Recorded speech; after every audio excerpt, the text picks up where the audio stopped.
welcome to I Don't Know About That. I'm Jim Jefferies. And that intro has a reason. I just watched the Britney Spears documentary and I'm hashtag Free Britney.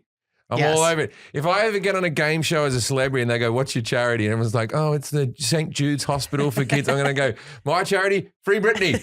Yes. Free Britney. Give your money. Free Britney. I haven't seen it yet. Okay, well, her father. I mean, I know kind of, I've kept up with what. Her father's been taking care of her money ever since she shaved her head and went a little crazy. But I think she shaved her head because they were going to give her drug tests over custody and a lot of drugs stay in your hair. So I think she went, fuck you, to Featherline, and that's why she did it. That's just my theory, right? Anywho, the father's taking the money, and since then her career picked up. She had a Vegas residency and all that type of stuff. She's in and out of mental homes and all that type of stuff, but she has no control over money, and they started running her money like a business. They're saying we should get more money from the merchandise and stuff like that. They've started to dig away at different things.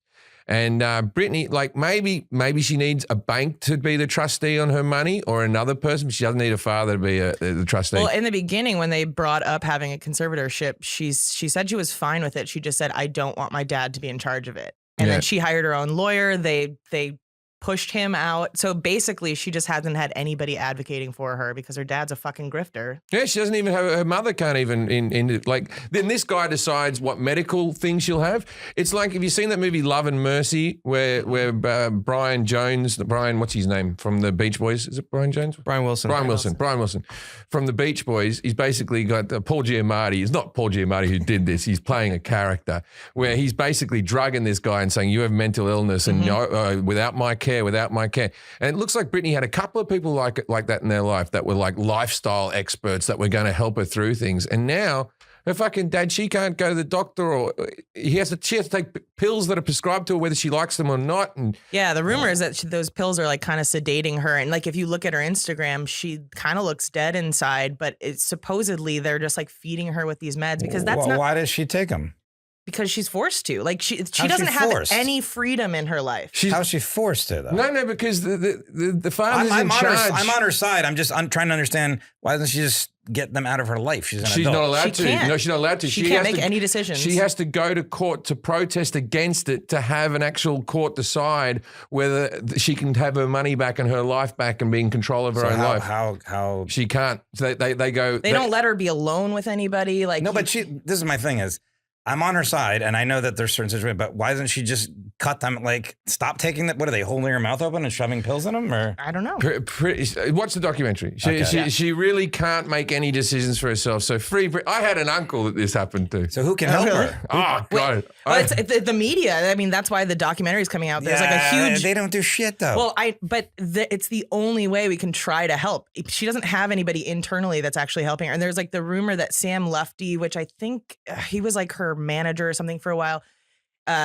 Amanda Bynes is now saying that he was in charge of her conservatorship with her parents, and she suddenly went crazy and stuff too. It's where is she? Let's go help her. Yeah, let's go. She's probably Free at her house. Britney, man. I'm serious. Free Britney. Let's go there. Knock on the door. Oh, there's already people doing it. If you want to meet some fabulous fans, they're all standing out in the street with their glittery Free Britney banners. They're onto it. I just feel awful for her because like we treated her like shit. Yeah, and when you watch the documentaries, they really did. The paparazzi just kept on hounding it, as bad as Princess Diana. Yeah. They just kept on going at her. Like that one paparazzi was like, and then she hit my car with an umbrella. I'm like, if that were me, I would have fucking done way worse. And then he's like this, but we got the shot of her being crazy. I made $1 million. It's like, fuck you. It's everything about that it broke my heart. Where is that available? It's on Hulu. Ooh, yeah. It's an FX New York Times presents. Yeah. Oh, cool. Very, very good. But Free Britney, man. What about your uncle? But my uncle was all dry. I had a nanny who kept him drugged up the whole time. Oh, Jesus Christ. And then his kids found him. They took him out. And it was like awakenings. He woke up for a bit and went, oh, God, where have I been the last 10 years? Oh, my God. Yeah, you can't trust anyone. I shouldn't laugh. Jack, speaking of people who I control their money and they're not allowed to do anything without me saying. Yes, Emperor. Free Jack. Free Jack. Yeah, let's start the campaign. Give me a camera. Yeah. Another merch shirt that we're not going to make. Hashtag Jack off. Yeah, there you go. That's the one. Take this pill. So what do you got for us today, Jack? Life hackets. All right, I love life hackets. Life hackets are my favorite. None of them are visual? If you're in your car, pull over. You're going to want to write this down. Still no theme song, unfortunately. Anyway, first life hack it. All right. You don't want to sit over at that table for the life hackets? You want to get on camera? Because people like to see your little face. Yeah, it'd be funny if you just jumped to that spot. Yeah. We get in there and think, Life hackets. Boom. Life hack it. All right. hey. Light a bag of dog shit. Put it out with your own foot. And then say to your friends, you're going to have to hang out with me all day. You're all going to smell like shit. Got ya.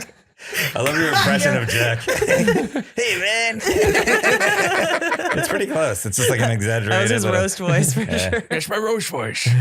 All right. Life hack it number one. Number one. Are you reading a hardcover book but don't have a bookmark? Oh God, I hate it already. Do you read hardcover books? Yeah. I have a couple hardcover books. Yeah, I haven't, but like you sit on the train, big hardcover book. Big hardcover book, Do you you take the hardcover on holiday with you?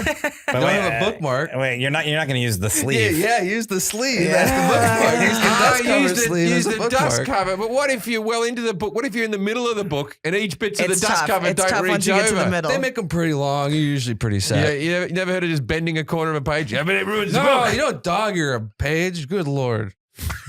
Good All Lord. right. Good All right, Jesus. so It's use- Jiminy Christmas. So- Gee Willikers. So we'll call that one not just a dust cover. Also a bookmark. Wow. Okay, this is gonna help out everybody. You should make videos of these. You're actually doing it because people can imagine it, but until you Yeah. actually see it, you can't imagine it will work. You can't picture the genius. Yeah, we'll have to go through every life hack it and make an individual video for it. Patreon exclusive. So what you should do when you're getting dressed is you should put on your shirt and socks before your pants. That way it's easier to tuck in your shirt and then you don't have to hike up your tight pants to pull up your socks taut. And you can do Winnie the Pooh Wait a minute, cosplay that's in not your a room. life hack. That's how everyone gets Yeah, dressed. yeah. Now, I forget all the time. Yeah. Okay. Another life hack. When you're putting on pants, put your underwear on first. That's a good one. Otherwise, you look like Superman, which is fun for a small time. Bad on not- the bus. But bad on the bus. Not good with the job interviews. Life hack it. You're welcome. Wait, you don't. Yeah, that's how you. I always put my socks on first. Yeah. A lot of people don't. I I'm don't. just helping the masses. I put the socks on second, but I always put the shirt on before the pants. Yeah, I'm just letting. I've seen people do it wrong, so I'm just letting everyone know. Who's getting dressed in front of you? I always put There my were pants. locker rooms and shit. What I locker had rooms a, are you I had going a to? school uniform, so we all had to yeah. tuck in, and everyone was Okay. doing it wrong. So I'm trying to help everybody Yeah. out. Okay. And then I pull my pants up and go, Wedgie, got ya! But I did to myself. Yeah, that was the joke. Yeah. Well, no one else saw that because we were setting up the cameras. Yeah. All right. This is one my mom gave me. Yeah, all right. When- Chlamydia? So, yeah. It transfers in birth. When picking up a pizza, turn on the seat warmers to keep the pizza hot. What? How hot do you think the seat warmers get? Oh, by the they way? get hot. They Also, burn- how I've gotten rich do you burns. think I am? I don't have fucking Well, it's seat for warmers. this is a rich life hack. You know what? When you're in your dad's Porsche. I think the life hack it really is life hack. Be rich. Yeah. On private jets, you don't have to get on first. There'll be a seat waiting for you. So much more convenient. You don't need to get to the airport 2 hours early. Yeah. You can get there Take 10 your minutes before. time. Life hack. When your bills come in, just pay them because you got money. Don't leave him lying around like an idiot. We also have some user submitted life hacks. All right, all right. Should be good. This one's crazy. Let's see if we can follow it. This is submitted by Ira Blaine. When you have ice cream, put on the seat coolers. Ira Blaine. Ira Blaine. Blaine. When eating crustaceans, take out your dentures. Make sure AARP isn't ripping you off. So Jack missed the most obvious life hack with plastic bags. Back in the 90s, every bag in my drawer was missing the corners. How fast can you untie a piece of grocery bag in the dark stall of a bar? Little dime bag Ziplocs always felt wrong when I still fucked around with blow, but a corner ripped from a grocery bag with that fucking folded over seam, trying to untie the damn thing with my teeth was like me saying, "Why, hello, Mr. Back of the Toilet. How does a 70s sized line of Coke sound?" Worst thing was getting too pissed and just ripping it open. All right. Then I This just person still has a problem with All right, blow. so this person's life hack is don't use plastic bags. I don't know what's happening. I have no I'm so idea. good. It ends with lol fuck the 90s. Yeah, everything that involves cocaine has been a hack at one stage. Everyone's going, no, you don't have to put it in a thing. Put it inside this little plastic bag. All right, get a key. Get a key and shove it on your nose. Grow one of your nails out. Life hack. Yeah, that drugs in general. When I used to work in a kitchen, we smoked weed out of everything in the walk-in cooler. Yeah, we apples. made a bong or a bowl out of it. Oh, making cocaine is a life hack. You think chewing on these leaves is fun?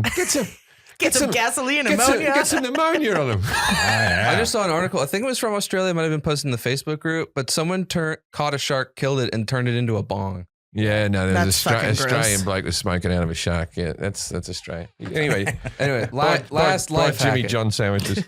Last life hack it. What? Last one. I'd like 10 more. Well, leave them wanting more. This one's my favorite one. This is from Paul Foss. Whenever you walk into a room, say, smells like farts in here. That way, when you fart later, no one will suspect you. Yeah, that's whoever smelt it dealt it. Yeah. And also, you know the word foss, that's like full of shit. You go, oh, he's a foss back in the day. So that might be. Sounds like he is. Yeah, There you go. Paul full of shit. That's why he's farting so much. Wait, so you always walk in a room and say it smells like farts in here? Just whenever you enter. Yeah, but then you're You the guy who immediately set it up smells like- like farts guy. Yeah, Well- people are going to start to see a pattern with you. Yeah. You can do it with groups of new people. Right. You can't do it every time you walk into every room. Oh, it smells like farts in here. No, I live alone. All right. Speaking of things that don't smell like farts, we've got some ads for you. All right. Is there something interfering with your happiness or preventing you from achieving your goals? Is there? There might be.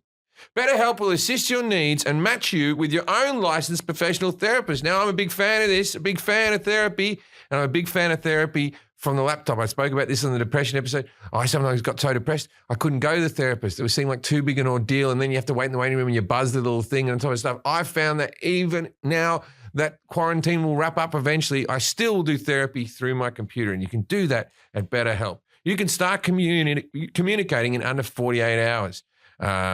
It's not a crisis line. It's not a self-help line. It's a professional counseling done securely online. There is a broad range of expertise available, which may not be locally available in many areas.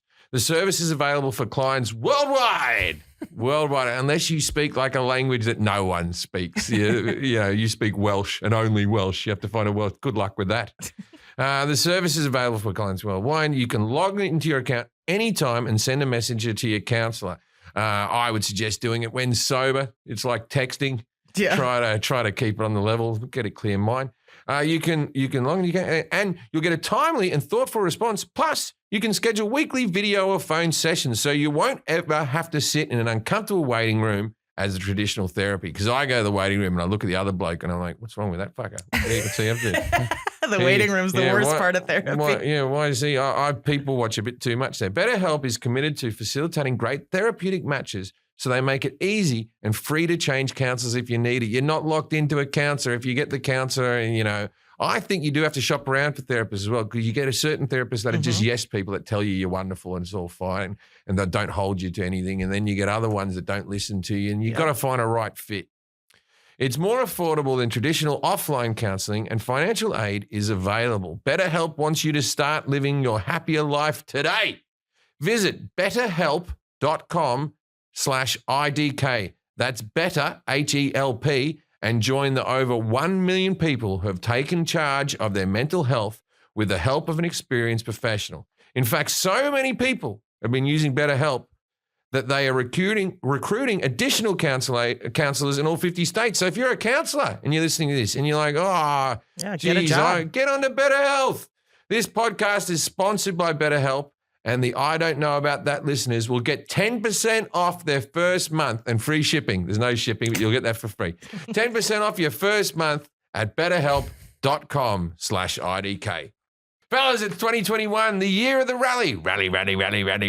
As we kick 2020 into the rearview mirror, it's time to start dressing for the occasion. Get out of the sweats. And for the man who's always on, there's Cuts Clothing.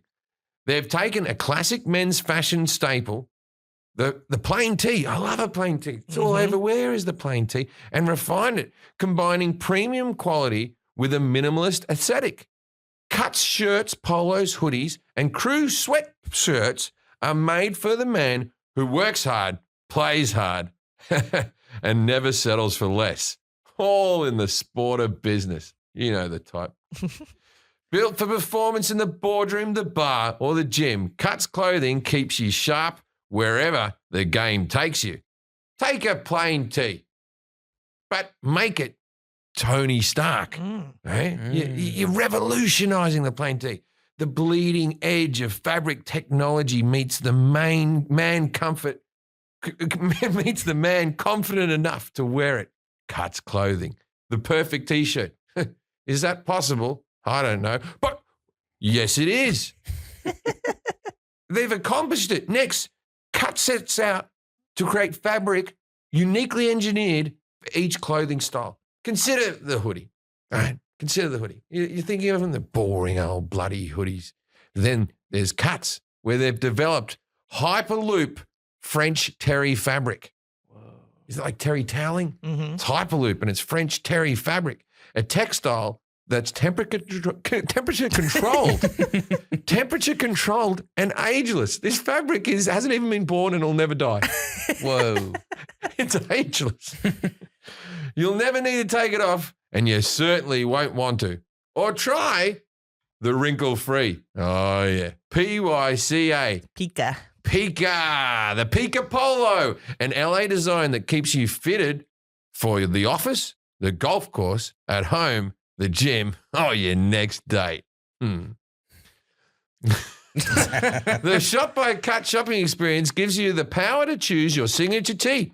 Select your collar, bottom cut, and color. So you can Frankenstein your own thing, what you like. Each cut is tailored to fit your lifestyle. They're sophisticated and presentable for the workplace, yet stylish enough for a night on the town. Entrepreneurs, mavericks, athletes, podcast hosts, and Forrest, everyone loves Cuts. They're echoing GQ. What does that mean? And GQ said it's the only shirt worth wearing. So it's the only shirt worth wearing is what GQ said. And that's the most fashionable magazine going. Yep. The only shirt worth wearing. Let's kick off 2021 the right way, starting with your wardrobe. Get 15% off your first order by going to cutsclothing.com/IDK. That's cutsclothing.com/IDK for 15% off for the only shirt worth wearing. Not my words, GQ. By Cuts. Okay, now let's introduce our guest for today. Please welcome to the show, Avi Loeb. G'day, Avi. Hello. Let's judge a book by its cover. Yes, though. Yes, though. Yes, though. Yes, though. Judging a book by its cover. All right. Okay, so I'm looking at Mr. Loeb here. He's got a nice chair. Seems like he's got a nice house with a fireplace. He's in a suit. I'm going to say you're an intellectual who's written books because you have books in the background. Have you written books, sir? Oh, yeah. I've written 8 books, including the new one, yes. And about 800 scientific papers. Yeah. Okay, so you're a doctor? Yes, I'm a doctor, but not medical. I cannot solve any of your medical issues. No. My body's in perfect shape. Don't worry about that. It's okay. So are you a doctor of theology? No, of astronomy. Well, of science, let's put it this way. I just gave something away there. You're an astrologist. Yeah. We've already done astrology. No, but that was might be actually doing the galaxy, the real stuff, not the astronomy. Astronomy. Well, he's a doctor. He just told you. They gave you a hint there. He's a doctor of astronomy, but we're not talking about astronomy. But keep in mind that I'm a farm boy. You know, I was born on a farm. Ooh, that's a good hint. Yeah. Every afternoon. Okay, that's what I am. So don't treat me as a university professor. Treat me more as a farm boy. Did your parents find you in a little spaceship when you were about 5, where you crashed into the farm and then you were lifting a truck above your head? Okay. I actually collected eggs every afternoon and used to drive my tractor on weekends to the hills and read books, philosophy books, stuff like that. Wow, didn't have the telly. Okay, so I'm going to go. It's farming. It's not. He has Doctor of astronomy. You kind of just But touched that's on something. Space. We doing yeah, space. what's in space though? Planets. No, Stars. what else though? Garbage. What do we not know about? What do you not think really might be know there about? and not be there? Black holes. What Those are there. What did you guys get Aliens. angry? Aliens. Yeah. There you Oh, I love aliens. By the way, when you mentioned black holes, that's I'm the founding director of the only center in the world that focuses on black holes, and we have Wow. both philosophers and scientists. Yeah, and there was an image of a black hole that was on all the newspapers about a couple of years ago, and it was derived in this image was obtained in the conference room of our Black Hole Initiative. Oh, wow. At Harvard University. Yeah, so let me give you a proper introduction. Avi Loeb is the Frank B. Baird, I hope I'm pronouncing it right, Jr., Professor of Science at Harvard University. He received a PhD in physics from the Hebrew University of Jerusalem in Israel at the age of 24, led the first international project supported by the Strategic Defense Initiative, and was subsequently a long-term member of the Institute for Advanced Study at Princeton. Like he said, he has written 8 books and over 800 papers on a wide range of topics, including black holes, the first stars, the search for extraterrestrial life, and the future of the universe. He is the longest-serving chair of Harvard's Department of Astronomy from 2011 to 2020, and in 2012, Time Magazine selected Loeb as one of the 25 most influential people in space. His book, Extraterrestrial: The First Sign of Intelligent Life Beyond the Earth, is a New York Times bestseller. All right. Please, and if you can tell us a little bit. You said you grew up on a farm. Yeah. I grew up on a farm, and I was mostly interested in questions of philosophy. The most fundamental questions about our life, and I wanted to pursue that. But I was born in Israel, and you have to serve in the military at age 18. So I had 2 possibilities: either to run in the fields with a gun attached to me, or to do intellectual work in physics, which is useful for the defense of the country. So I chose the latter, and I ended up proposing a project that was funded by the US as part of Reagan's Star Wars initiative. And it was the first international project to be funded. And that brought me to Washington. And then in one of the visits, I went to Princeton, where they ended up offering me a fellowship for 5 years if I will switch to astrophysics. And then I was offered a junior faculty position at Harvard. One thing led to another. I was tenured 3 years later. And the thing is, I realized that even though it was an arranged marriage to something that I didn't really, wanted early on, I was actually married to my true love. Because in astrophysics, we have some very deep philosophical questions that we can address with scientific tools. Like the question, are we the smartest kid on the block, that we will discuss today? Okay. All right. Great. I think I know a thing or two about aliens. Okay. So what we're going to do right now, Avi, is we're going to ask Jim what he thinks he knows about aliens or alien life. And that's going to take about 5-10 minutes. When we're done with that, we're going to come to you and we're going to ask the expert. And I have one question. Sure. Are you planning to discuss legal aliens or illegal aliens? Both. Yeah, we're talking about in space, other planets. Yeah, they might be illegal. I don't know. I've seen Men in Black. They don't have They don't have passports. Men in Black. Illegal aliens. Yeah. Okay. All right. And by the way, at the end of this time period, when Jim said everything he thinks he knows, you're going to grade him 0 through 10, 10 being the best on his accuracy. And then Kelly here is going to grade him on confidence. I'm going to grade him on et cetera. If you get 21 through 30, ET. That's a good one. 11 through 20 total, ALF. 0 through 10, those things in Independence Day. I don't know what they're called.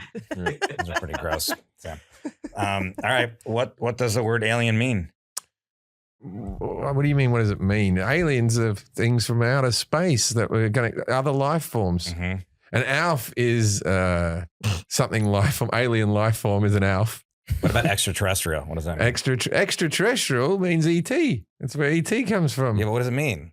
It's like we're a terrestrial and they're one extra one. Let's come down and see us. That's probably right? Terrestrial beings and an extra one. So, are there such thing as aliens, like other life forms from other planets? I believe there are. It is my belief that there are other life forms other besides us. I believe there's intelligent life forms as well. I don't believe we have ever categorically proven that we've found one. A lot of people have claimed to have seen them.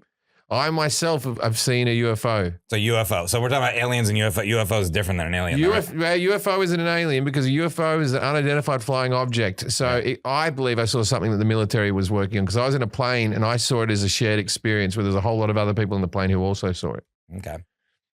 But aliens are things that come down and they visit. Now, I was an alien into this country, and then you can be an illegal alien when you come in. So it's something otherworldly to your space. What professions do research into whether there is intelligent life on other planets? Mostly truckers have theories on this. Yeah. Truckers, okay. Yeah. Anybody else? Our friend Avi, What's he? He's an astronomer. Okay. Yeah. And a farm boy. So people they send out radio things hoping to get something back and all type of stuff. But they haven't even found. They haven't even found like little tiny bugs or anything like on Mars. They haven't found anything yet. But I think we'd have to go outside of our solar system. So that's what they do. They send radio. That's what I was going to ask you. How do they do it? So radio signals? Radio signals, and they also, the telescopes, the powerful telescopes, they try to see onto other planets. But I believe to have life, you need to have water.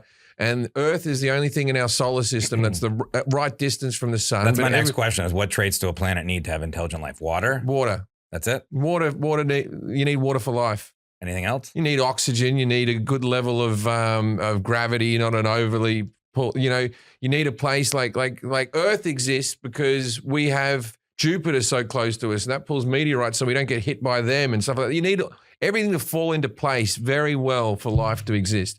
And I'm not saying that all solar systems would have life, but I don't believe our solar system has any extra life. Okay, I have a couple more questions there. So there's no proof. This is the next question. Is there any proof of alien life, or is it all speculation? Well, okay, but that depends who you're talking to. I don't believe there's any proof that has been given to us in the public, but there's also things like there are secret documents that the government has that there's been military have seen UFOs.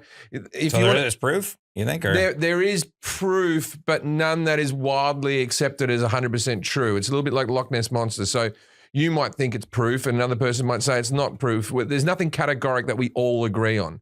But see, like Eric, okay, so you got like Roswell in New Mexico. They had something happen, and then they said it was a weather balloon, and now there's people who have said no, we actually saw something crashed there. And so, where are you talking about? Area 51? No, Area 51's in Nevada. Okay, and that's where I was flying over when I saw the UFO. I was flying over Nevada, and the UFO that I saw was a circular ball that was flying, similar to that of E.T. ship. Mm. It wasn't a disc; it was a ball, and it was darting around. Okay. What type of evidence is the most compelling case for alien life? Common sense is that with all these billions of stars, that type of stuff, that has to be right. There has to be one. Yeah. That's the best. We talked about that on another podcast, but I forget with who. Maybe it was Kevin or something like that. Yeah, Dawkins. Dawkins. Yeah, Dawkins. Yeah. There has to be. You'd be silly not to. I don't want aliens to visit us because I think if aliens visit us, they will want to take us over in the same way that the white people visited Australia 250 years ago, and then they went, oh, this is all right, and then because the Aboriginals when they first saw the boats and stuff, it's like seeing a UFO. It's like seeing aliens coming and landing, and that's happened to lots of different cultures in our society. So I believe if aliens came from another planet to come and see us, they wouldn't be just, hey, we're holidaying. I believe they'd be like trying to get our resources or once whatever. they had in and out. Yeah. they wouldn't leave. Yeah. Okay, and then is there a possibility that aliens are living among us? There is a possibility. It's not something I believe, but there is a possibility. Okay. Do you know what is, I might mispronounce this, Oumuamua? That's an Hawaiian dish. It's a pig that you cook underneath the ground that you have with a coleslaw, and it's mubabua. Coleslaw? I don't think that's very Hawaiian. Yeah, no, it is. It's a fusion meal. It's like poke. Come on, Hawaiians. You just had a shit fucking sushi chef and you wanted to call it something else. I made poke. You just fucking butchered all the meat and shoved it in a fucking bowl. No, none of the rice stuff. We'll put it in a bowl. Yeah, dump some seaweed on top. Oh, poke! All right. good, Pokey. I think that's good. I just want to mention one thing because we get a lot of comments all the time when we have like sophisticated Harvard professors on and people are like, I can't believe you brought this expert on to listen to this. He's having a great time. I'd like to point that out. Yeah, that's the whole thing. I'm speaking for the simple man or alien. I'm having a great time because some of the things you said are really exactly on target. You know? Yeah. Maybe Jim is an alien himself. I consider myself more of a lizard person, and we've been here for generations. We're not aliens anymore. You know what my wife says, that if they ever come to visit us, and something lands in our backyard, she wants me to do two things. First, make sure that I leave the car keys with her when they call me. And second, make sure that they don't ruin the lawn when they leave. She's got her priorities straight. I have a friend who I trust, and he has a tattoo of a UFO, and he claims that he saw a UFO.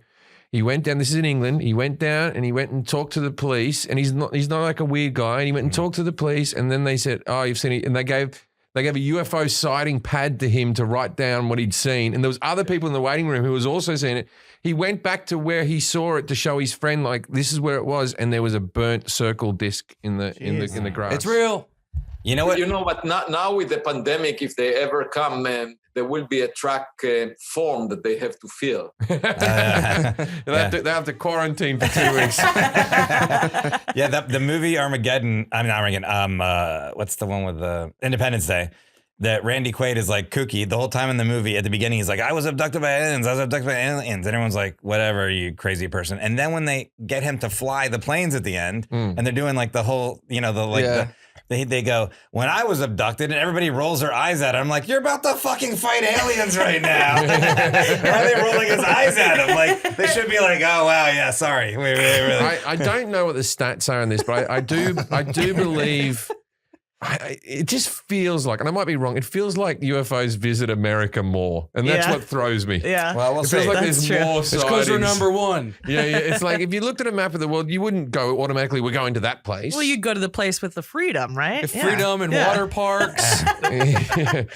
Disney World and land. I mean, come on. Oh, man. All right, so Avi, and just so everybody at home knows, I asked Avi if he wants to be called Dr. Avi Loeb, and he said it's fine to call him Avi because I get a lot of shit on the internet when people say I don't say doctor. But Well, all the labels that I have are completely, I don't care about them.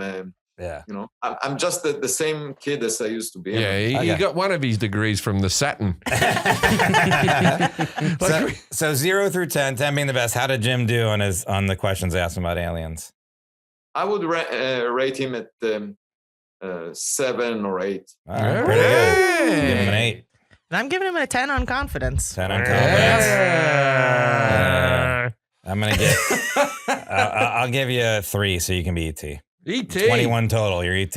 I tell you what, have you seen E.T. lately? No. It doesn't age well. I've never seen it, doesn't actually. make sense. It doesn't make sense. It's like E.T. gets sick, and then he looks like a dried up dog shit on the side of a river. Like he's all white, like a thing. And then like Elliot's like, oh, I don't want you to get sick. And then they just get better. And no one decides why they get It's better. because of love. Yeah, love heals it, and the plant blooms again. Yeah. And didn't they replace all the guns with walkie-talkies? They did, but Spielberg regrets that now, and he wants the guns back in. But my son found E.T. by himself when he was like 3. Oh, God. He was just By like, the way, I met Steven Spielberg at a honorary degree dinner because he got a honorary degree at Harvard. And I told him about what I'm working on. And he said, if I ever find clear evidence for an ET or meet an extraterrestrial, I should promise to him that he will be the first I contact. well, Sick. Trying to keep. You got a movie deal in the works soon. Yeah. Till you call me first, mate. I live in Hollywood. I'll sort it out. Speaking about the movie deal, over the past couple of weeks, I got about 16 filmmakers and producers from Hollywood that contacted me about the book.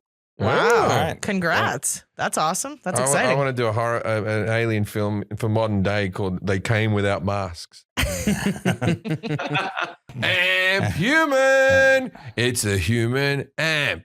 Amp Human is a human performance company dedicated to helping athletes at all levels unlock their limitless potential. See, I have potential, but it's not limitless.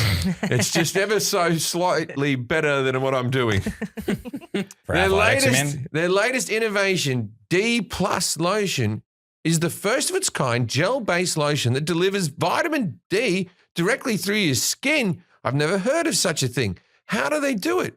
But with limited sunlight during the winter and more time indoors, there's never been a more important time to supplement with vitamin D, because you get the vitamin D from the sun. Yep. And you're quarantined and you're at home and you're not getting the vitamin D, right? I've been using this. It smells so good. Right? Yeah. It's Yeah, I did really, it really, really before I good. Like came they here. sent the package and they sent all this nice stuff. They sent us a water bottle and a towel and the lotions Well, I don't know and if stuff everyone like that. gets that. Yeah, I I'm didn't. bragging. I didn't yeah, get I am the water bragging. bottle. But the D lotion, I love getting the D right to my face, you know?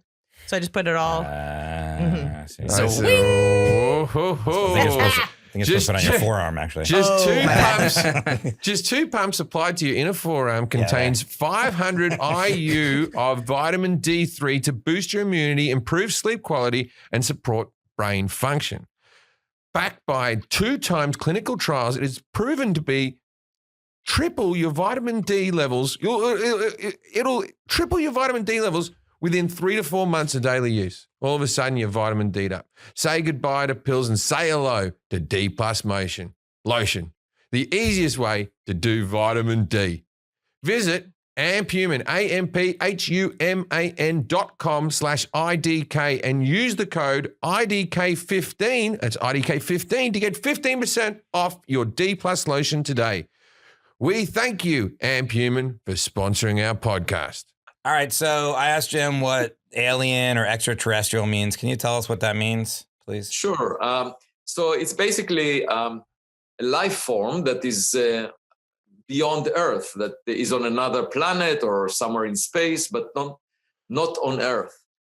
Terrestrial means on Earth. So extraterrestrial means far from, away from Earth. I Wow, almost he said we're got a that, terrestrial and they're an extra one, which is basically what you just said. That's right, right? Yeah. That's why I gave him an 8. Yeah, we're terrestrial beings. And then I asked Jim if aliens are real. He says believes there's intelligent life, doesn't think any has been verified as a contact or anything. So how do you, obviously you believe that there are other lives on other planets, and yeah. Oh yeah. So we know, from a satellite, the Kepler satellite, the data that about half of all the stars that look like the sun have a planet roughly the size of the Earth at the same separation. And what that means is that you could have liquid water on the surface of billions of planets in the Milky Way galaxy. And there are trillions of galaxies like the Milky Way, our own galaxy, in the observable volume of the universe. There are more Earth-like planets than the number of grains of sand on all beaches on Earth.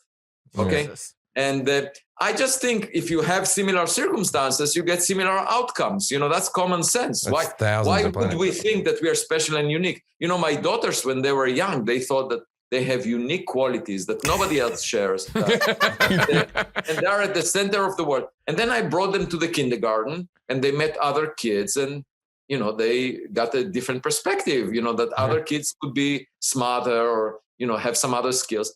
And we as a civilization preferred to believe that, first of all, we are at the center of the world. That's what Aristotle argued, that we are at the center of the universe.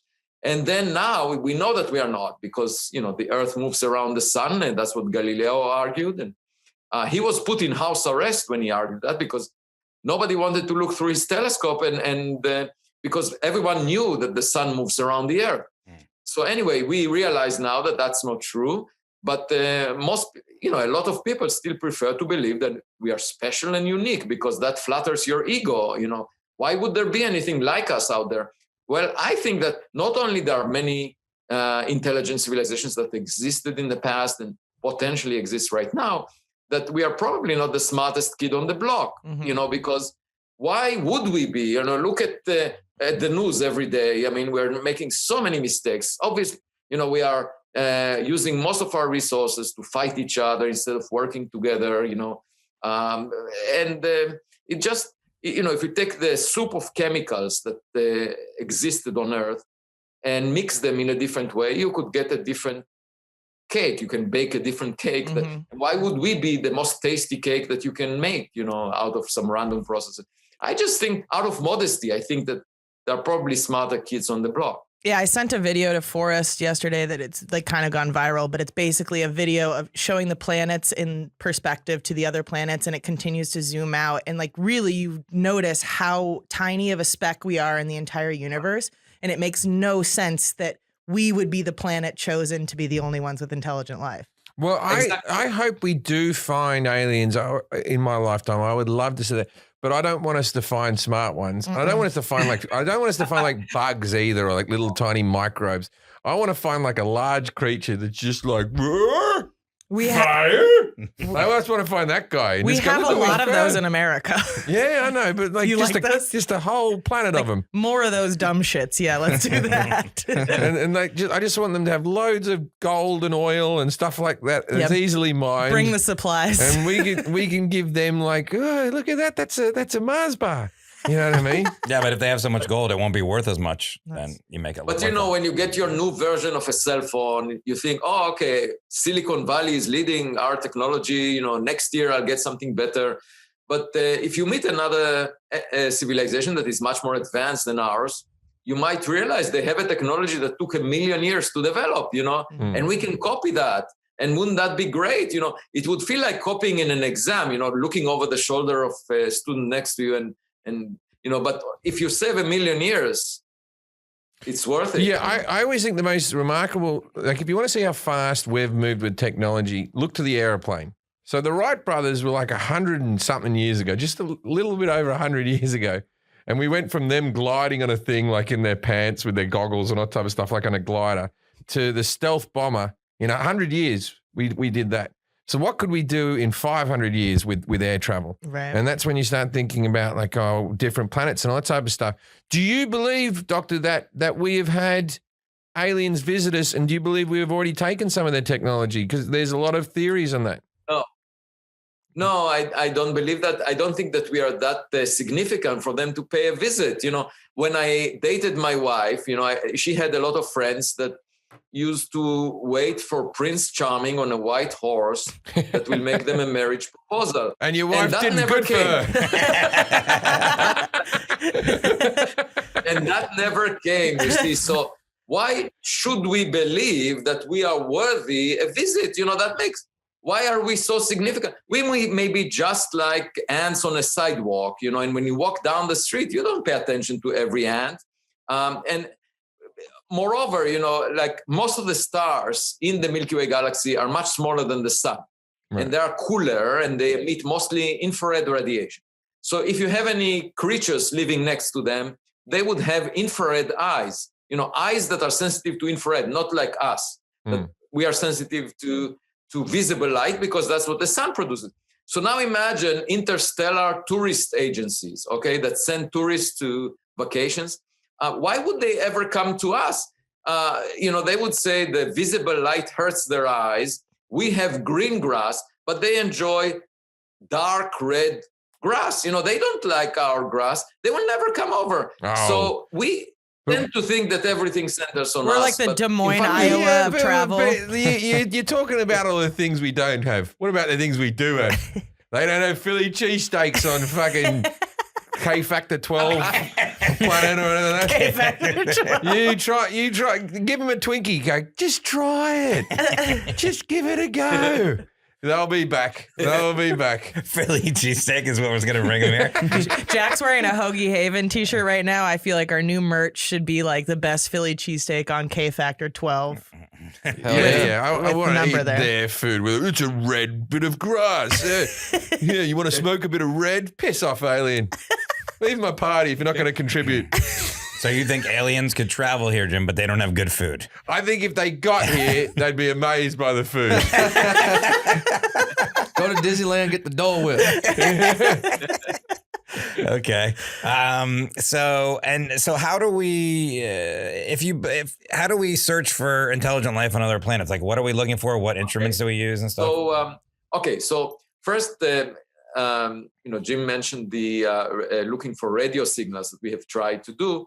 That's just like speaking on the phone. You need your counterpart to be alive when you speak on the phone. But there is another approach, waiting for a letter in the mail. Then you can get a letter. If the post service is very slow, you can get it long after the person who sent it is not alive anymore.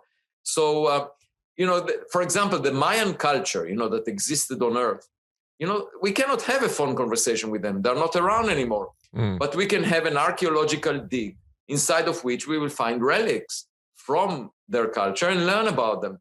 So searching for relics, physical objects that were kicked into space by civilizations is another way to find them that is actually better, because these relics keep accumulating over time. For example, think about plastic bottles that you might find on a beach. That most of the time you find rocks that are naturally produced, but every now and then you can stumble across a plastic bottle. And of course, the more time passes, the more plastic bottles you have on the beach. So the point is that we can search for all the plastic bottles that were thrown into space, and they would tell us that there was a civilization that produced them. And that's exactly what Oumuamua, this object, was about. It was an object that looked very weird, so weird that it didn't look like any rock that we have seen before. And that's why I suggested, and I explained that in the book, that it may be of artificial origin. So that's one way. That's one way of. What was it, and where did we find it? I missed that bit. Where did we find the Okay. Oumuamua. So these are in space. We sent, for example, Voyager 1, Voyager 2, New Horizons. We send them out of the solar system, and just imagine them in a billion years.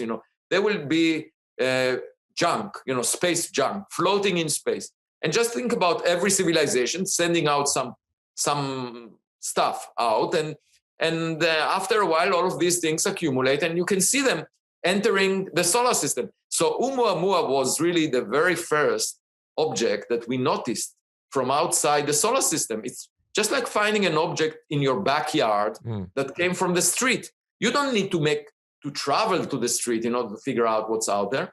Some objects get into your backyard and you just look at them. And so Oumuamua was a very strange object. And in my book, I explain why it's reasonable to consider it as space trash or some object that was left, that was made artificially by another civilization.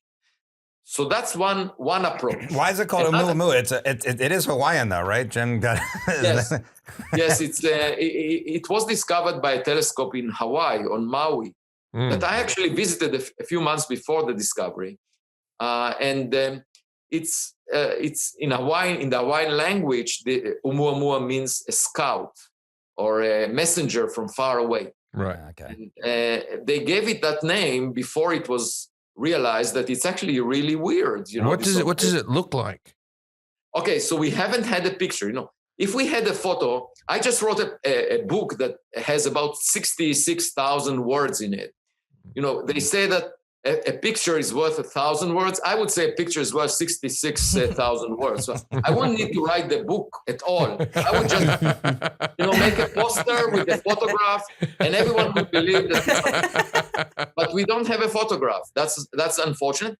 And the lesson is that the next one that comes around that looks as weird as this one, we should try to get a photograph. We should get a camera close to it to take a photo. But it was too far away. With our telescopes, we couldn't resolve it. And all we could see is that as it tumbles, it was spinning every 8 hours. As it tumbles, we could see the amount of light, sunlight. The sun is just like a projector, a flashlight that is shining on it. And so we could see the amount of light from it changing by a factor of 10.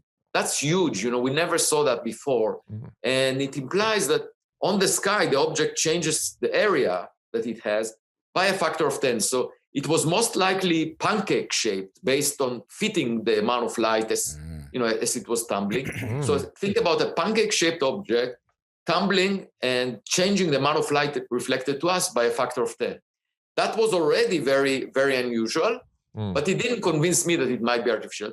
Then it showed an extra push away from the sun that cannot be explained because it didn't have a cometary tail. It didn't have outgassing. No gas was coming out of it. We couldn't see anything. And it couldn't be pushed by the gas. So the only way to push it was reflecting sunlight. It's just like a sail on a boat, that reflects the wind and gets pushed. In this case, it was just reflecting sunlight. And then it had to be very thin for that to be effective. So, I suggested maybe it's a light sail, a sail that is pushed by light. This is the technology that we are currently developing, a light sail. Anything thin, it could be just a surface layer of a spacecraft or something. Anything thin will be pushed by reflecting sunlight. And just a few months ago, in September 2020, we saw another object that is pushed by reflecting sunlight and no cometary tail. And it turned out to be a rocket booster from a 1966 launch, and we know that we produced it, and it's hollow and it's very thin. Where was that at? Sorry? So they found it, the same telescope found it orbiting not far from the Earth. And then they realized, it's a rocket booster from 1966. All of our trash. Is this, because I know we send trash up into space, is that a problem? Having space trash, or it doesn't really affect us in any way? Just like old satellites. No, because the density of such objects, the number of such objects per unit volume is really small. So it's just like having plastic bottles on the ocean, but they're they're very far apart. So the chance of a lot of them piling up near your feet is very small. Right. So it's not a big risk. We should send some Instagram models up there. They get pictures of that. Just launch them into space. By the way, speaking about social media, I should tell you, I have a class, a freshman seminar. And last year, and I mentioned it in my book, I asked them, suppose a spacecraft would land and you would be invited to get in. Would you do it? And they said yes, under one condition, that they will be able to share their experience over social media with their friends. And of course, yeah. Hell yeah. I could not understand that because, just going to the Himalayas, or doing something extreme, I would enjoy the experience. Why would I care if I share it with other people? But you got to give it up for the camera phone though, because I feel like everyone having a camera on them at all times has got rid of a lot of myths in our society. True. It's like we used to get photos of Bigfoot on the regular when there was film. Yeah. Now every cunt has a camera. We haven't had a good photo of him in years. Right. Yeah. And they got TVs trying to find him and all that type of stuff. Aliens. There's a ghost. We used to have people who were abducted by aliens constantly going off into spaceship. They anal probed me and all that type of stuff. No one comes back with their phone, even fried or whatever, or nothing. Yeah, I have a rule. Anytime I'm anally probed, I have to share it on social media. So. By the way, normally that's streamed. This is an excellent argument because we have many more cameras now than we had decades ago. Also, not just cell phones. You have, drones. You have it on airplanes. You have like Google Maps and stuff. You have things that are taking photos of us constantly. In satellites. So the fact that the number of UFO reports did not go up in proportion to the number of cameras means that probably most of them are just, illusions. Mm-hmm. I will say this. I did not take a photo of my UFO. I was going to say, so did Jim see an UFO? Is that possible? They saw an alien? Well, as I said, it's very unlikely that they are coming to spy on us because we are not that interesting. Anyone that feels that we are visited must have some sense of self-importance. Yes. It's not modest to assume that. So I don't think I saw an alien. I think I saw an unidentified flying object. I don't think it was alien. Which could have been anything, yeah. But it was definitely a ball and it was flying and it had a light on the top and it didn't have wings and it was darting along and it was flying over Vegas. Is it possible it was like a drone or something? It could have been. It was a shared experience. There was it's still a UFO. Another 15 people who saw it and we all didn't know what it was. Yeah. We all sort of went, I think a lot of people hear UFO, and is it always referencing like a spaceship or some sort of alien travel? A UFO sounds like something that. So all the reports, many of them could be interpreted in terms of a malfunction of some instrument that they were looking at, or a natural phenomena, or something that the military is using. Now, it's important for the government to try and figure out if it's real or not, because you never know. Maybe another nation like the Chinese or the Russians are spying on us with some technology that we are not aware of. So we should always check what it means. But no one ever sees them over Australia. They never go, oh, bloody hell, look at that fucking UFO. Oh, no, Trevor just threw a rock. No one's spying on Australia. We don't have the technology to have experimental planes. We always buy your planes about 5 years later. Like, we're defending the country. We bought 2 more planes. They're refurbished. Like, I'm serious. They always announce it on the news. The Australian government just bought 6 planes. I should tell you about Australia. There is this Parkes telescope, and it discovered my relatives own the farms around the sheep farm around the park. I've visited this telescope. There's a movie called The Dish. Have you seen The Dish? Yeah. There's a movie called The Dish. It's the telescope that we watched the moon landing from, because you had that one in the southern hemisphere and one in the northern hemisphere, and it's central New South Wales in a little town called Parkes. Sorry, Avi, carry on, mate. Yeah. So the Parkes telescope, a few years back, reported about some radio signal that keeps repeating. And then the astronomers noticed that it repeats only at lunchtime. And then they realized that, one of the people in the observatory is opening the microwave oven door before it... It's a Hot Pocket related. So now they reported about a signal coming from the nearest star, Proxima Centauri. And it's not out yet, but there was, the Guardian, the British newspaper, reported about some signal that was discovered with Parkes. And but again, I wouldn't be surprised if it's some Australian using some oscillator to do something, and it's in the neighborhood of the telescope. Yeah, the signal has come back to us, and it's TNT bomb. 309 aircraft in Australia. Yeah, in the Air Force. Yeah, but when they buy the new ones, we bought more. No, I know. I'm just saying that's not many. The U.S. has 5,000 something, but Israel has 680. They have double yours. Smaller country. We're an island. You're going to come to us by boat, I assume.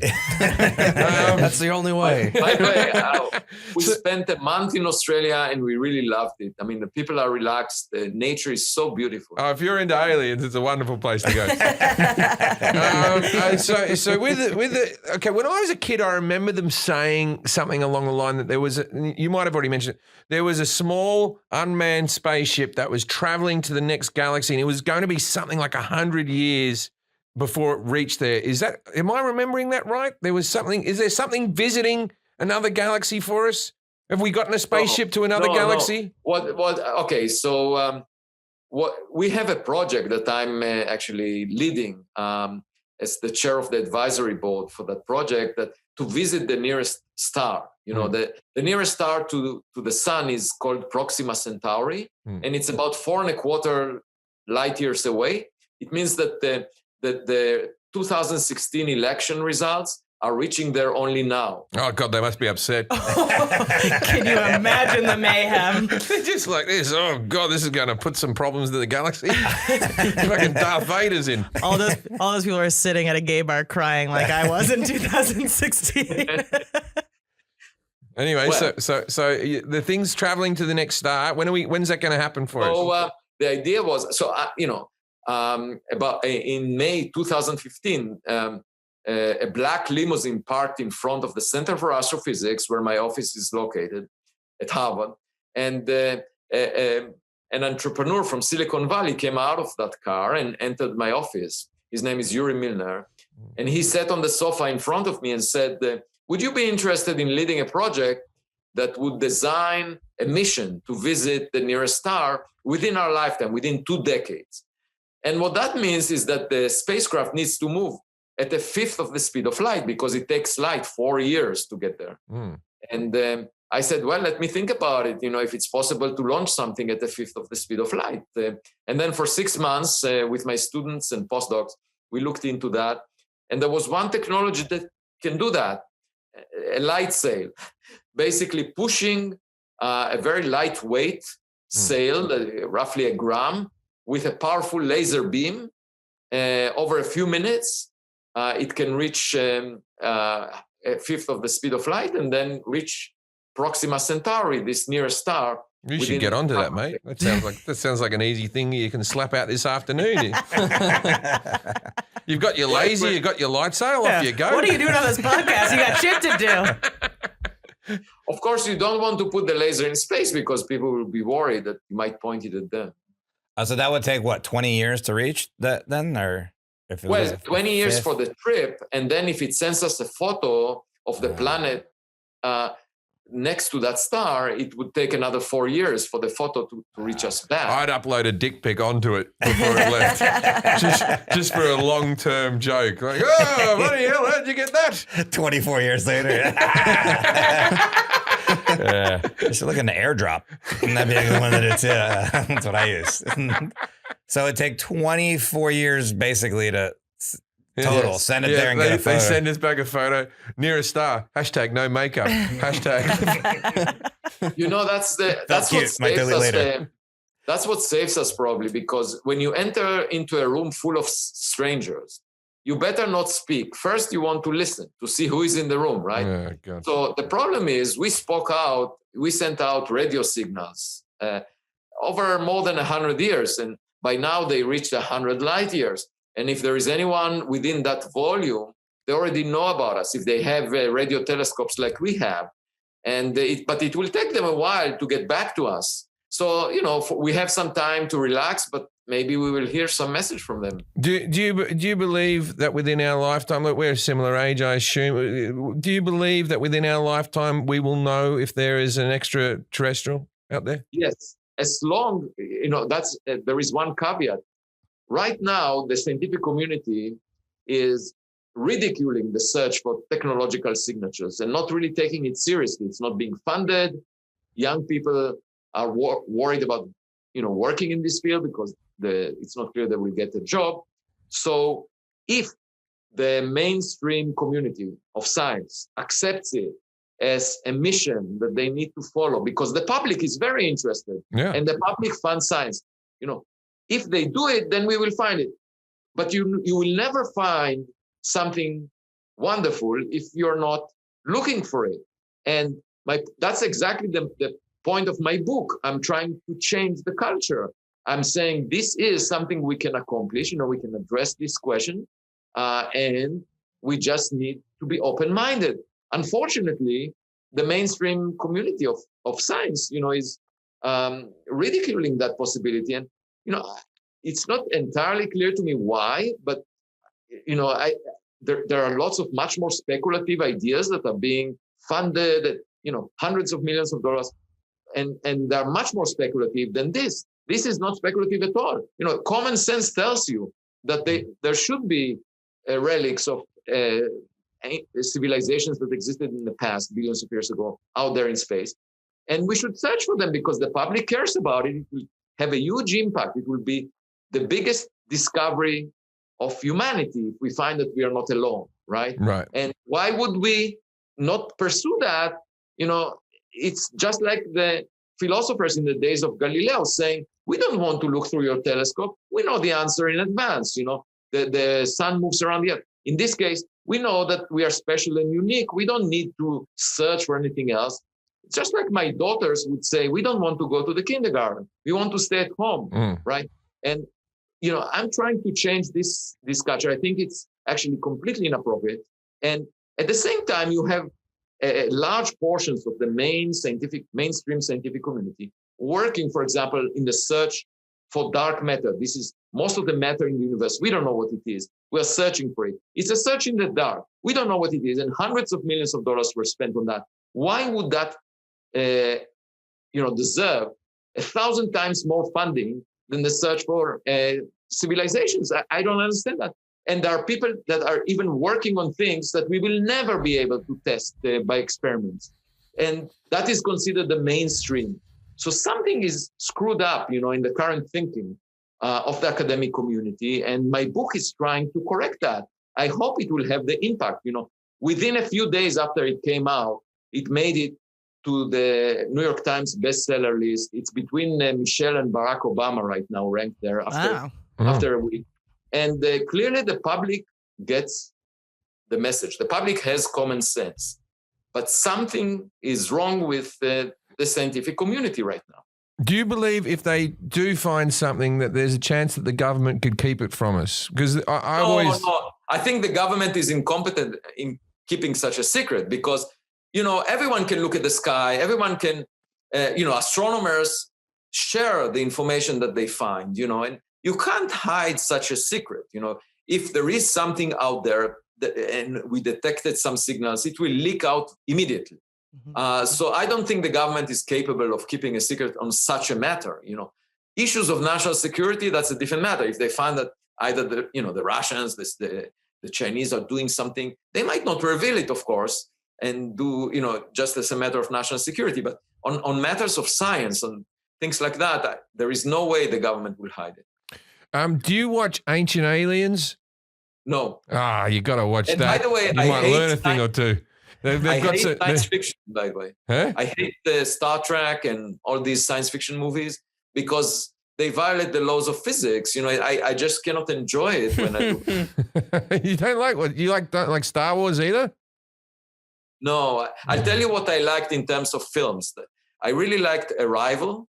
Yeah, that one. And did you see that? Yeah, that one was all about the radio things and waiting for a message back. It was mostly about how to communicate with them. That was really nice. And then there was The Martian, that was pretty good, and Gravity I also liked. What about Mac and Me? Did you ever see the movie Mac and Me?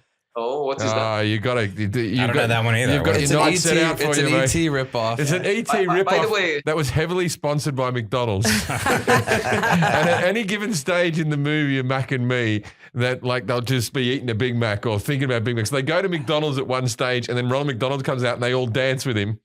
And you ever seen I think it's Paul Rudd does a thing whenever he's on Conan. Whenever he's on Conan, he shows a clip of Mac and Me, which is there's a kid in a wheelchair plays the Elliot. It was we already had ET, so they gave us Mac and Me. And so the Mac was named after McDonald's, is why it was Mac and Me. It's funny because when I got these 16 email messages from filmmakers and producers in Hollywood, I told my literary agent, I said, look, if the book ever turns into a film, I would like Brad Pitt to play my role. I know Brad a little bit. I know him a little bit. Yeah. I'll make it cool. Yeah, I'll make it cool. He'd be up for that. He was our weatherman on Jim's TV show. Yeah, he likes playing intellectuals and stuff like that. I think he was good in Ad Astra. Yeah. Well, the only reason I said that is because my wife likes him. Yeah. Well, maybe you don't want him on the movie then. Watch out. No, your wife will like him. He's a lovely fella. Yeah, that's what I was told. He's a very nice guy. Oh, look, he's good looking when he had an affair with Mike Tyson's wife. That's when you know you're really good looking. Oh, really? I didn't know. And Mike Tyson talks about it. Tyson, I didn't know that. He went out to the driveway. And Mike Tyson was like, all right. And he's like, and she's like, who are you fucking? And comes out, Brad Pitt's in the car. He's like, I get it. Sorry, just Mike. It's like 30 years ago. I'm sure it's not a recent thing. By the way, thank you for the compliment. You said that we have a similar age. I'm not sure actually. I think you're young. I'm about to turn 44. Okay, well, I'm 15 years older than you. Oh, well, there you go. You look so young. It'd be inappropriate for us even to date. But you know why I look young? Because you kept your hair, man. You kept your hair. No, half of my calories intake every day come from dark chocolate. And I exercise and, I keep a low carb diet. So I think, the diet and the exercise helps a lot. Wait. Half your calories is dark chocolate? Are you being silly or? I eat a bar and a half or so every day. And that's like 800 calories or something. And that's roughly half of, Yeah. I like how you say you eat dark chocolate and then the next thing you say is low carb diet. I don't know if that. Because there's sugar in dark chocolate without sugar. Sugar-free chocolate is actually really, really good. Yeah, he's just eating cocoa off a tray. Wow. Okay. All day. Talking about aliens. Yeah. It's a fucking life, man. It keeps you young. I don't eat the Philly steak that you mentioned. Oh, well, I'll tell you what, Doctor. I think I'll be alive to see the aliens and you won't. No, I'm guessing we're going to die about the same time, me and you. Philly cheesesteaks. Okay, this is half my diet is Philly cheesesteaks, right? half my calories. The rest of it, I wash it down with Coca-Cola. This is a part of the show called Dinner Party Facts, where we ask our expert to give our listeners and viewers some sort of fact that's obscure, interesting, that they can use to impress people on the subject. So is there something you can tell us about aliens or extraterrestrials or life on other planets that people probably don't know that they could tell other people? Yeah, I mean, most of the stars in the Milky Way galaxy are dwarf stars. They are about 1/10 of the mass of the sun. The sun is unusual. You know, it's most of them are 10% of the sun, and that means that they are cooler at the surface, and they emit mostly infrared radiation. So that's a tidbit that, you know, not many people realize, that the visible light we get from the sun, to which our eyes are adjusted, you know, because it was useful for survival. You have this visible light hitting the ground, and in order to run from an animal that will haunt you, you had to have these sensors that can see the reflection of that light from objects. And that's why our eyes are sensitive to visible light. But if we were to live next to a star that was a typical star, we would need infrared eyes, something very different. And, you know, think about infrared goggles, these things that the military puts at night, because the heat emitted by our body is in the infrared, okay? And that's why they put these goggles. They can see people moving, right? Even though there is no sunlight. Like the Predator. The Predator had infrared vision. Mm-hmm. Yeah, so here is a tidbit that would be, animals or any living creature that wants to survive on a planet around a typical star, you know, like most of the stars, they would need to have something like these goggles, you know, seeing the heat. And if they came here, they need some sunglasses. So and by the way, the other tidbit about these dwarf stars, the small stars, is like Peter Dinklage is one of those, right? in order to have a surface temperature on the planet similar to what we have, you know, like room temperature, you need to be, you know, 20 times closer to the star, because the star is much fainter. And so as a result, you are sorry, there's someone. It's an alien. Making contact. He's told us too much. Just answer the call. I want to hear what it is. Oh, you found him. Wait. Oh, good. So let me finish the point. So the planet needs to be much closer to the star, and because of that, it's tidally locked. Just like the moon, it shows the same face to the star, the same side at all times. So there is a permanent day side and a permanent night side. So, for example, the star next to us, it's called Proxima Centauri. It's about 1/10 of the mass of the sun. And there is a planet in the habitable zone next to it. And it's 20 times closer. And the time around 1 year is equivalent to 11 days. So if there are any aliens there, they celebrate a birthday every 11 days. There are lots of parties all the time, you know. Yeah. But my daughter said, you know, there is a permanent day side, a permanent night side.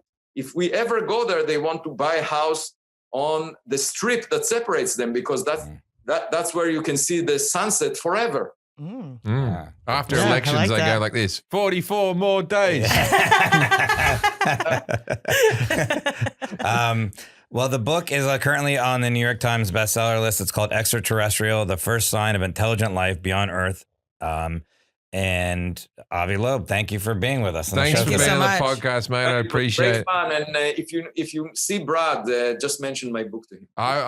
He's a big reader. I'll mention it to him if I see him. Okay. If you're ever, you want to. What's that? No, never mind. Our Instagram? Oh, ID Cat Podcast is our Instagram. Go to that. I thought you meant my Instagram. And go watch the Patreon to see us piss fart around with comedians. Okay, if you're ever at a party and someone walks up to you and goes, we're the only living people in the universe, you go, well, I don't know about that.